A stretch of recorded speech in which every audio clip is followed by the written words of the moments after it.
Hi, friends. Welcome to Race to Rise podcast, a place where we discuss bite sized wisdom nuggets with easy to follow practices to live a better life. I am your host, Mital Patel, a parenting junkie, Ayurveda enthusiast, and an advocate of conscious living.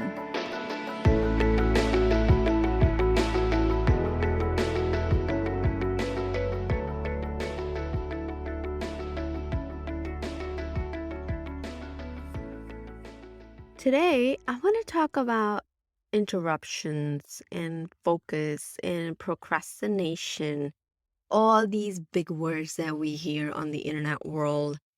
But we forget that as a parent, it just means everything is just so different for us. We have a different vocabulary, we have a different perspective, we have a different scenarios and different situations. What works for someone might not work for us just because we're parents, right? I believe we all have these greatest enemies, and these are called interruptions, right? And we have two types of interruptions: internal interruptions and external interruptions.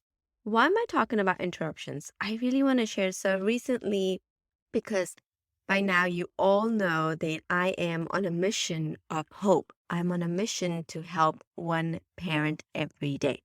And when you're on a mission, it's not an easy game, right? It's when you have your, full-time 8 to 5 job, you have kids, young kids, you have the school duties, you have a home duties, you have a work duties. Everything's on a priority list on top of your calling, on top of your dream work, the passion work.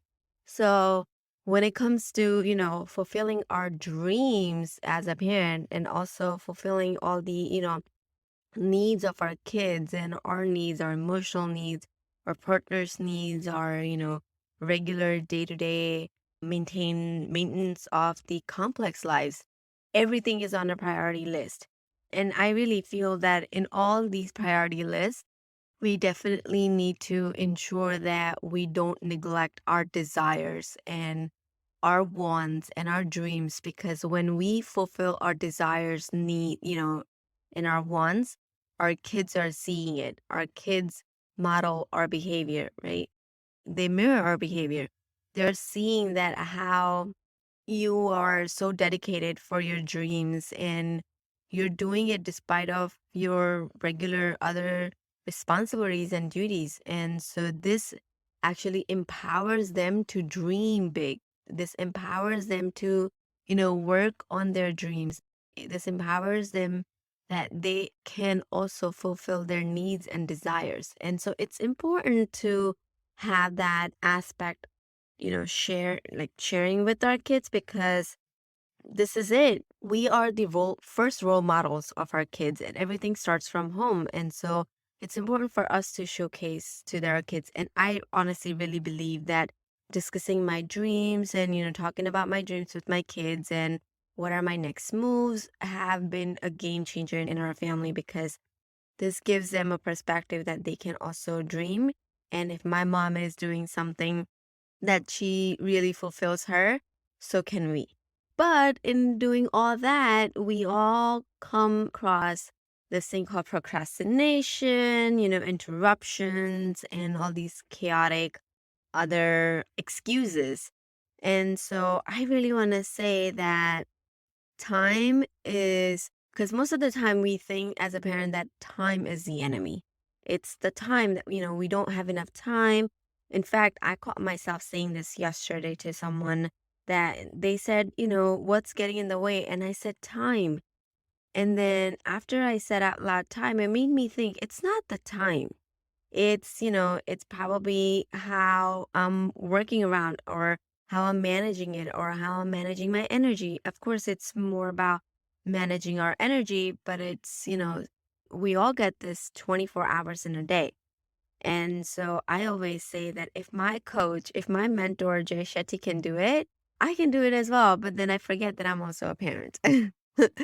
And so, in order for me to not forget that I'm also a parent and also, go for my dreams, I started using this technique called Pomodoro. And I've mentioned this previously in my podcast about Pomodoro technique. I actually explained entire thing how to use this technique, and it has been a game changer. It's like an antidote to procrastination, an antidote to any interruptions, whether they're internal interruptions or external interruptions.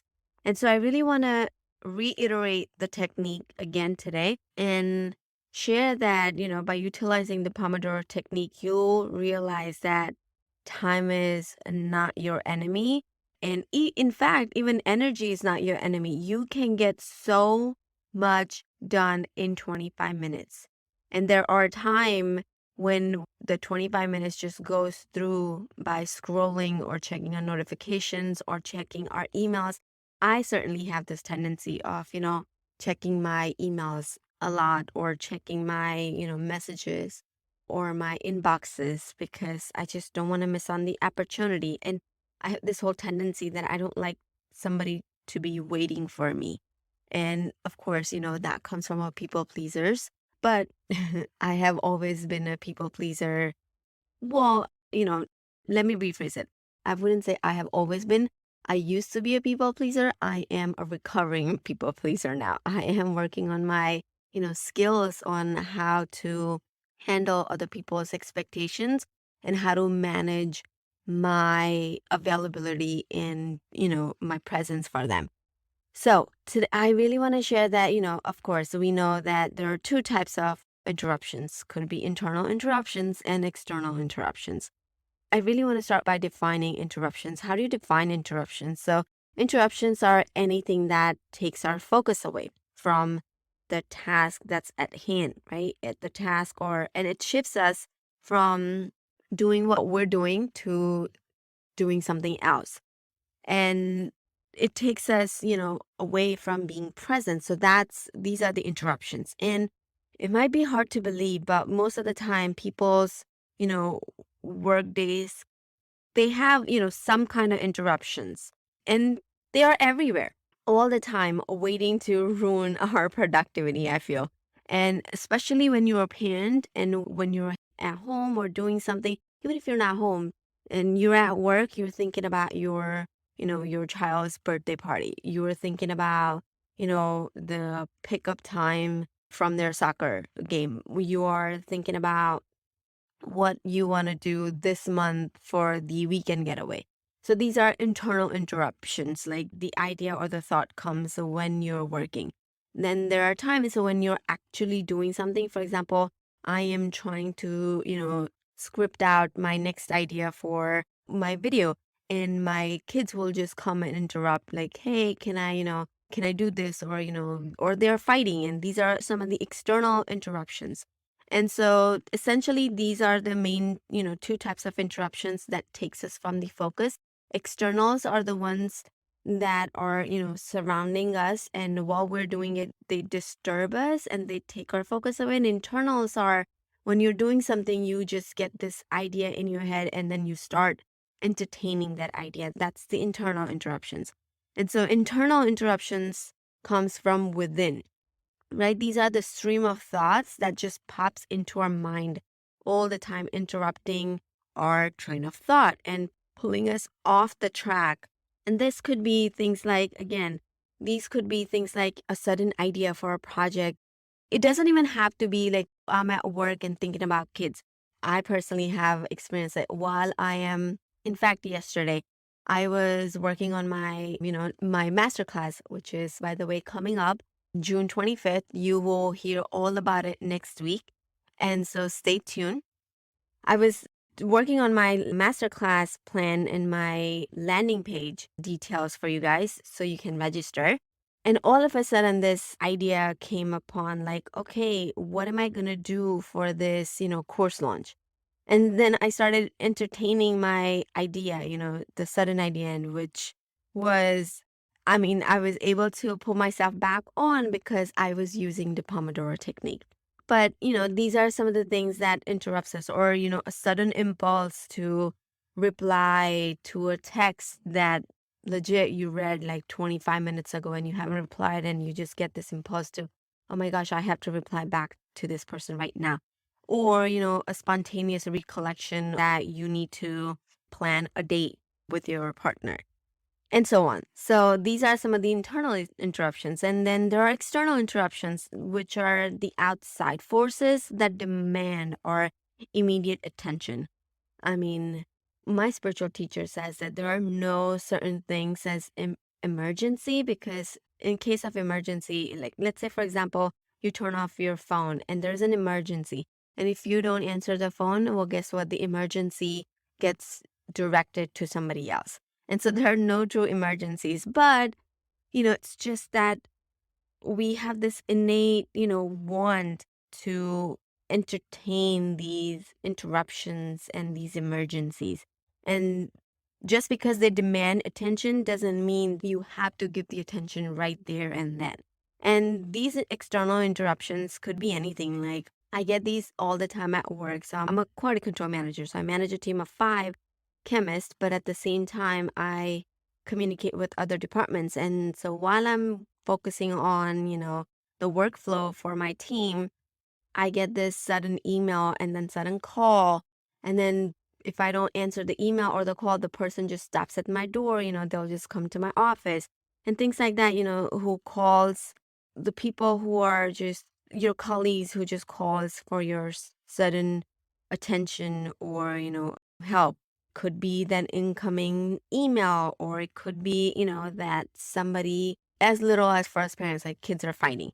So these are some of the interruptions, and these are not just only, nuances. They actually contribute to reduce our productivity, and they bring this terrible, terrible feelings of guilt and frustrations with along with them. And so if only there were a way to get these interruptions under control, right? You must be feeling that like, oh, just only if I find a way to control or to work with these interruptions.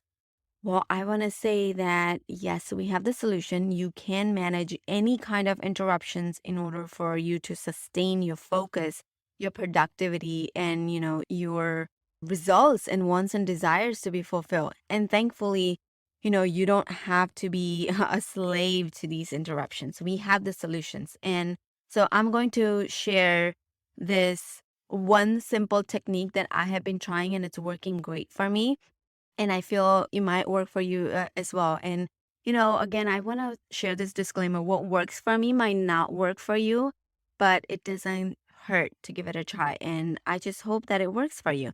And so, what I do is I started using this Pomodoro again. I used to use it, I stopped it, and now I'm back again. In fact, just so that I stay on track, I partnered with one of my other fellow parent friend. She also has 2 kids. I have 2 kids. She's also full-time working mom. I'm a full-time working mom.